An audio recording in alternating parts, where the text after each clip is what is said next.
Thank you, and welcome once again to Where Are They Now? And as we've been promoting and previewing, a good friend, I can't believe it's been many years that have gone by since this game we're going to talk about. But Larry Roach, one of the best place kickers we've ever had here at Oklahoma State in terms of field goal leader. We'll get into those stats. He doesn't care about those, but I'm going to throw him out there anyway. Career leader with the 69 field goals when he was here at Oklahoma State. And I don't know if you even remember, you're seventh on the scoring list. Can you believe that? With all the great scorers at Oklahoma State, with your 69 field goals and 89 point afters, you're up there in seventh place. I bet you didn't even realize that.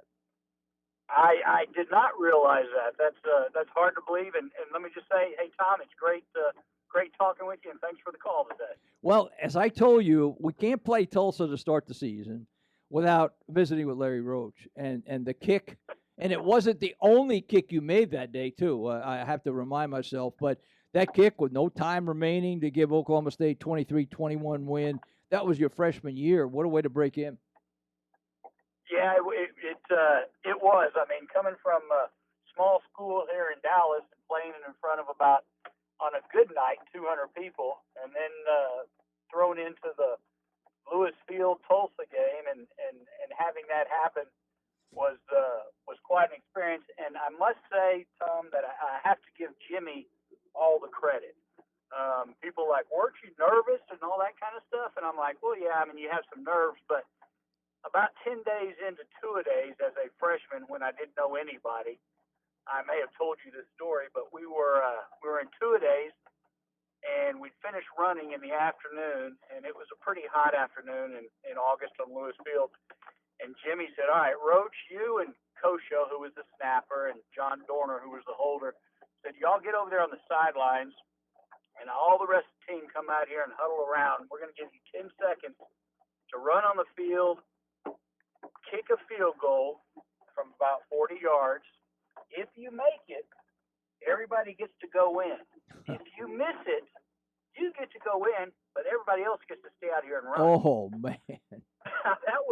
That was more pressure than any game I was ever in, because I didn't know these guys, and I was a skinny little old freshman, and thank God I made it. So when it came time to play Tulsa and that came down to the last-second field goal, believe me, Jimmy had me well prepared.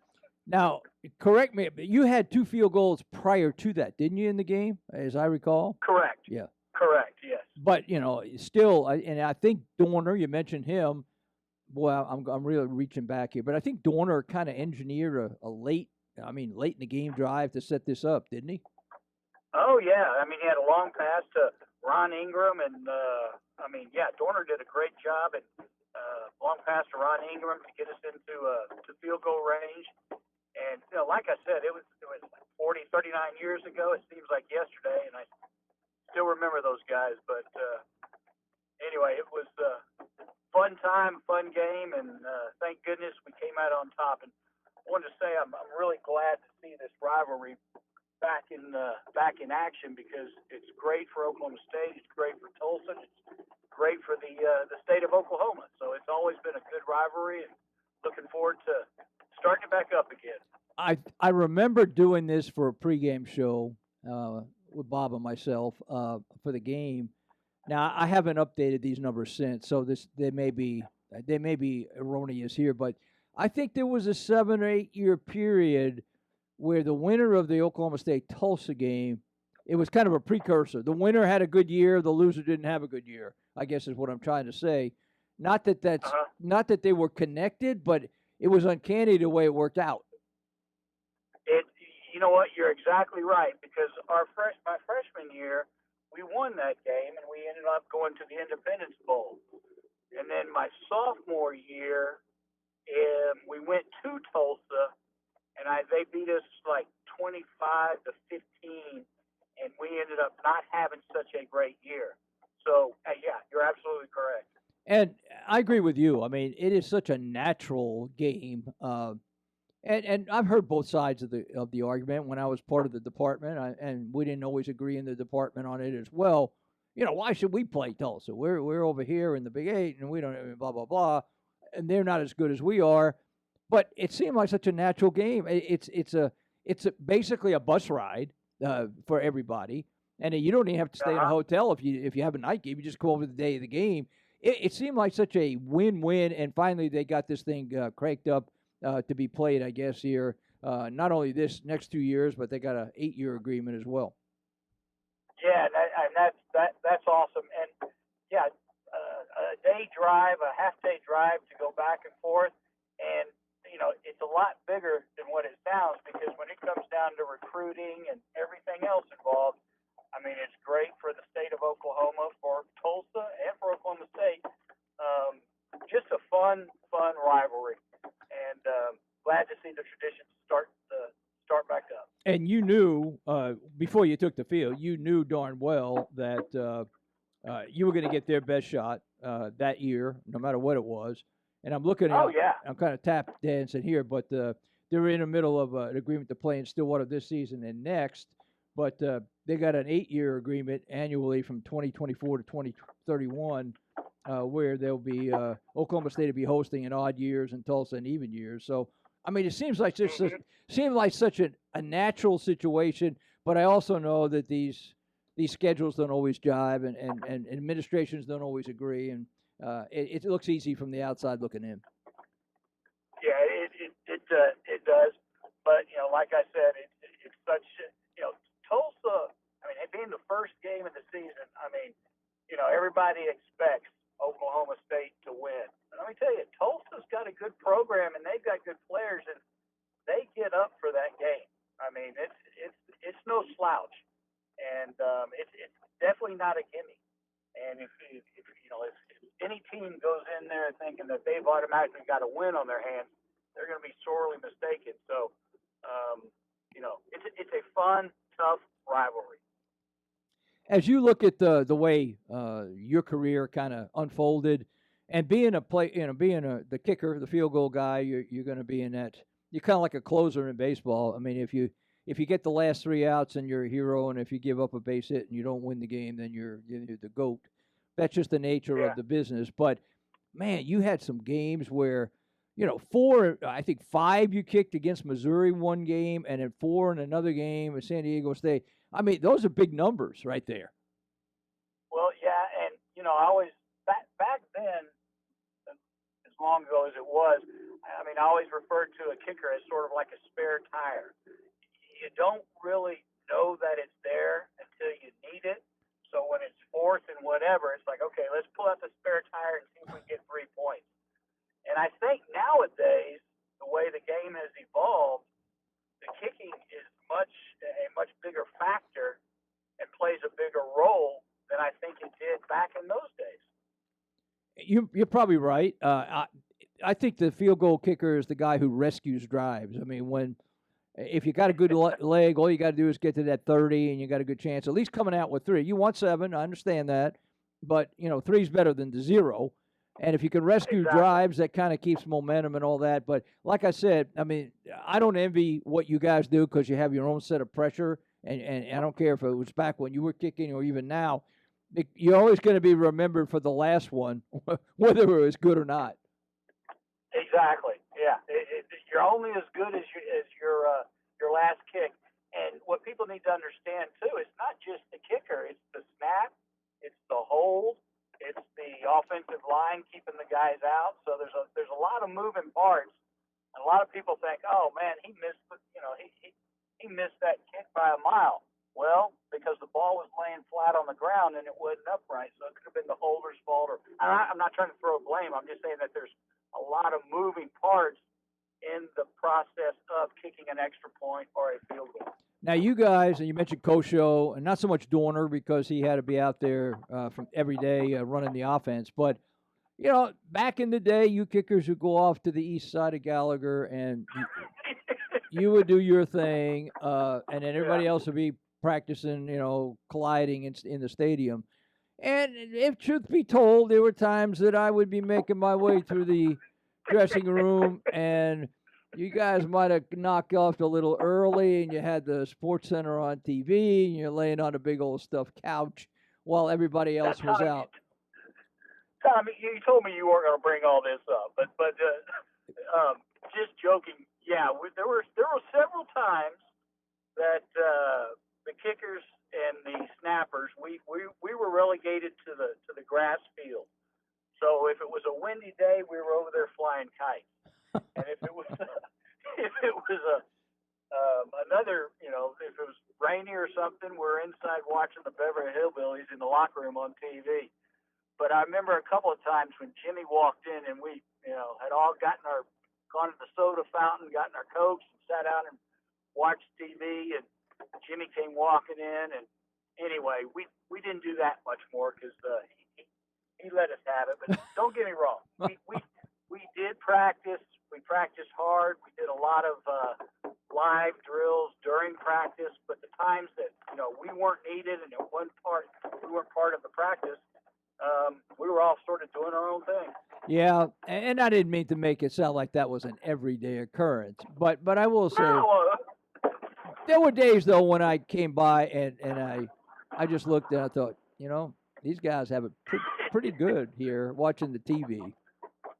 Yeah, it's like everybody wanted the kicking job until Saturday. Yeah, it's like, man, you've got the easiest practice. You don't have to do anything. You barely sweat, whatever. But I don't want your job on Saturday. Yeah, that's when you kind of cull the wannabes and the guys who really want it out right there. Let me ask you this: it was never even though you're from Texas and the Dallas area, St. Mark's High School, it was never just a sure thing that you would come to Oklahoma State, because I know for a while Texas would knock it on your door a lot. Yeah, that's true. I had narrowed my choices down to Oklahoma State and Texas primarily because I wanted to study geology at the time, and both have great geology departments. And I talked to a guy here in Dallas, a guy by the name of Gil Brandt, who was with the Cowboys, Dallas Cowboys, and he's like, Larry, there's this up and coming coach at Oklahoma State that is going to be good, and it's a small town. Everything revolves around the school, whereas Austin's a big town. And Fred Akers at Austin, at Texas, was saying, hey, you know what? We'll put you at receiver also. You can kick and play receiver, because I did that in high school. Well, Gil said, Larry, stick to kicking. Don't try to become a receiver, because they got guys that are bigger and faster. Said, you may make third team. Anyway, I was so impressed with the coaching staff, Jimmy, Pat Jones, who I still talk to this day, and Houston Nutt, who I talked to not long ago. Great group of coaches, great group of players. I made the absolute best decision I could have ever made. I'm glad you pointed those out, because they were great football coaches, to say the least. They great personalities, to be honest with you. Oh yeah. And maybe different personalities than you see in this day and age. Maybe not, depending on where you're comparing. But you heard I don't know if you heard the Open, but we've had Houston on a lot on this show, and we have him in the Open. But he's doing pretty good in doing that analysis there on CBS Sports. He's doing very well, and he actually lives here in the Dallas area. And like I said, I was visiting with him, not too long ago. He called me after my father passed away to, wish me, condolences on his passing. And Houston's doing well. Matter of fact, all the coaches from that era have done extremely well and are doing well. So I'm just telling you, those were the 4 best years of my life playing up there at Oklahoma State. Yeah, not too many people get to say this, and I'll say it because you wouldn't want to. You don't want to just come off as sounding, well, it's all about me, because that's not you. But 3-time, and I mean 3-time, first team All Big 8 kicker. Now back in those days, you had a lot of competition for those first team awards on offense, defense, special teams, and to have that happen 3 times out of 4 that you were here, man.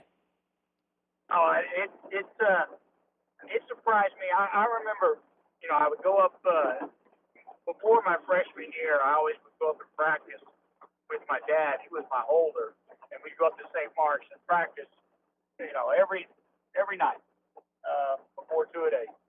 and he told me, he said, yeah, one day you'll be. This is when like Burke Slavin and all those guys have been around, and who was the guy at Oklahoma at the time? I can't remember his name, but anyway, he's like, yeah, you'll go up there and you got a good chance of making all conference. And I was like, you're crazy.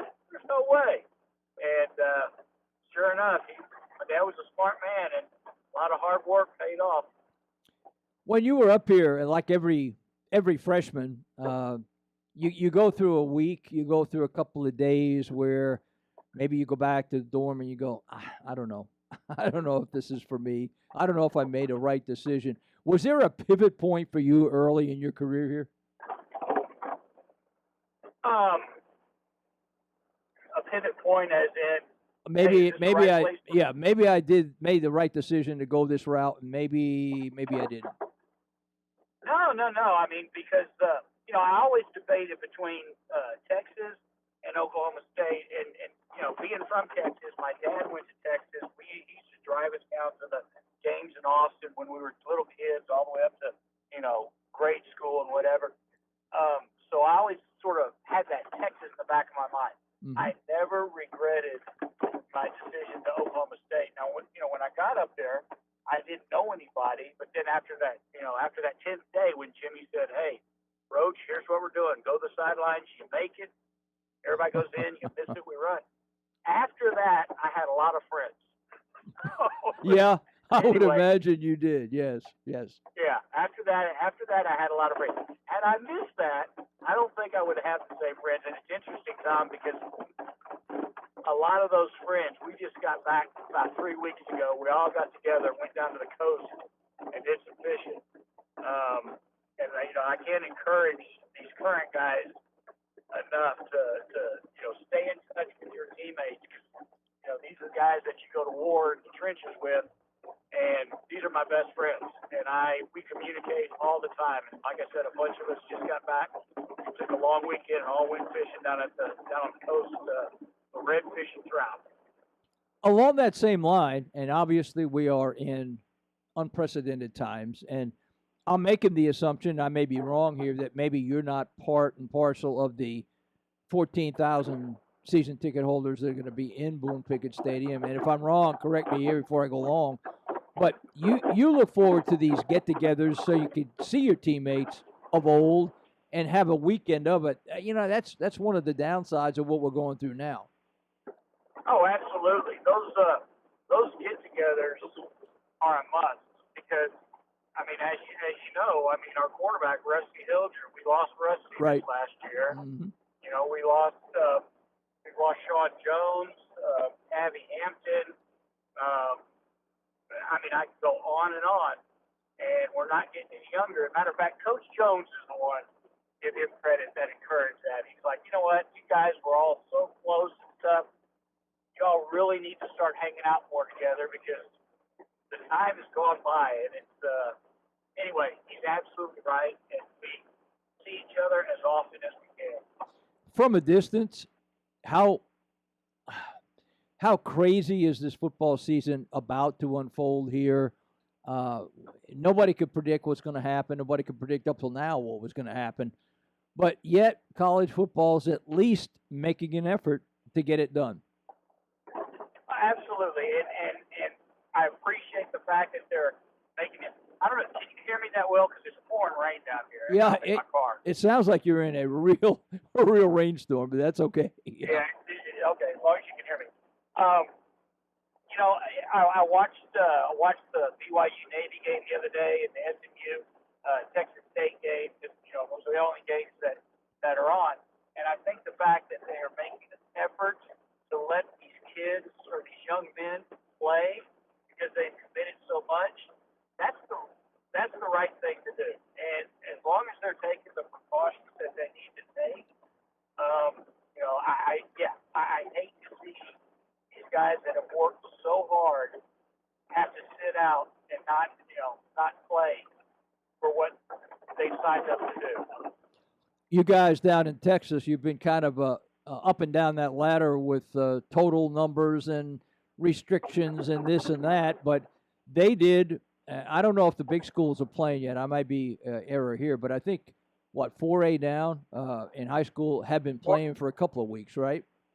Oh yeah, yeah. Four A. That's absolutely correct. 4A down have all been playing. I mean, every Friday night, and thank God, because I'll find a local game here, somewhere around Dallas, and just I don't know whoever's playing who, just to watch, the Friday night light game.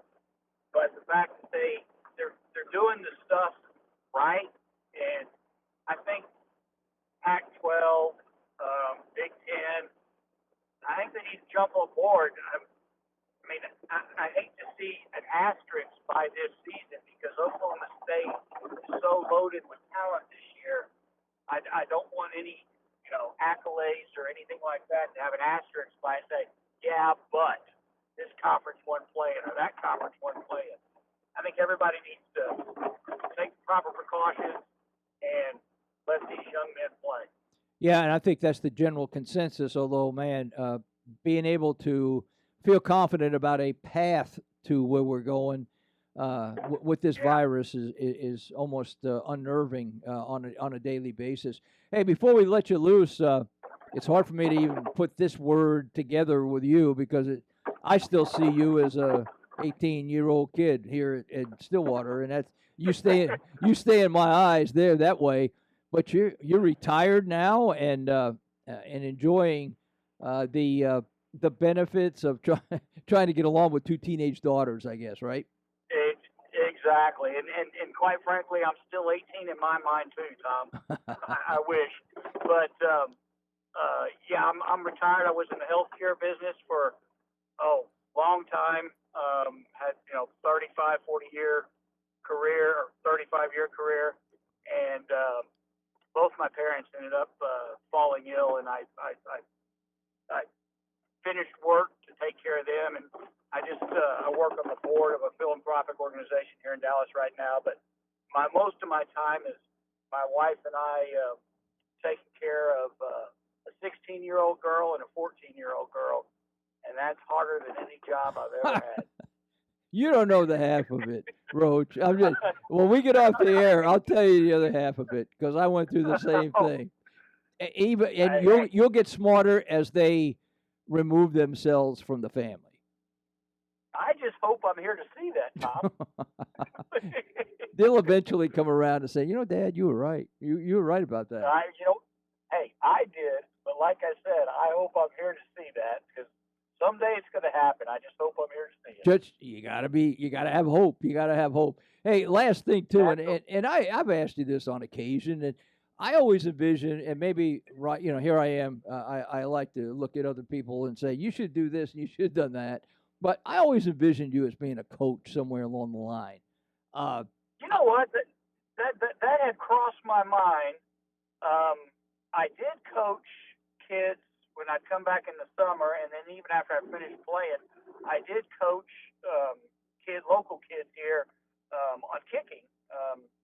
But a special teams coach or something, I love teaching kids and making them better at whatever they're doing.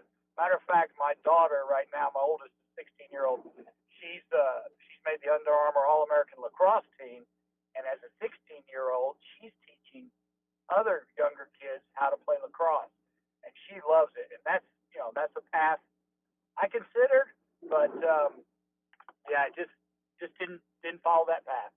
And a lot of people were not aware. It makes sense, but you had a soccer background as well before you got up here. I wondered if there were any schools that called you out of high school saying, well, hey, why don't you come play soccer for us? Actually, Northwestern did. And, soccer wasn't that big back then. Right. And my sights were set on football. And so, I didn't even go to Northwestern to follow up to experience, what they had to offer regarding soccer because I had my mind made up on football. And just think, it all came down to that practice where you and Coach O and Dorner had to make that kick. Absolutely. Under all that pressure. Do you guys ever commiserate on that when you get together? You ever remember that one afternoon? Well, yeah, Jerry, Coach O and I do. I haven't seen John Dorner, and some time. I've seen Dorner once in about the last 2 years. Yes. Yeah. I hope he's doing well. Great quarterback, great guy. But I see Kosho at our reunions and things like that. He lives down here in the area, and yeah, we relive old times all the time. So it's fun. Our wives get so tired of it. It's like you go to dinner with the guys. I'm gonna stay home because I've heard the story. I've heard the story 100 times, and it gets worse every time I hear it. But can you imagine? Can you imagine that trip back to the locker room? It had you three gone back, and those guys were out there still running. Now stop and think. I would have packed my car and head back to Dallas. There might have been some who would helped you. Fred Akers, I'm available now. I've changed my mind. I've changed my mind. Take me back, if you will. Hey, I'm glad it worked out, though, and always good to reminisce and catch up with you. It's hard to believe it's been that many years since you've been here, but best of luck. I know you and your family are doing well. Staying safe, I trust, and we will stay in touch as we go along. I appreciate your time, Larry. Tom, it's always a pleasure. I enjoy it. You're a good friend, and I appreciate all you do. All right, buddy. Stay in touch. You guys stay safe now, okay? Okay, you too. All right, bud. That's Larry Roach.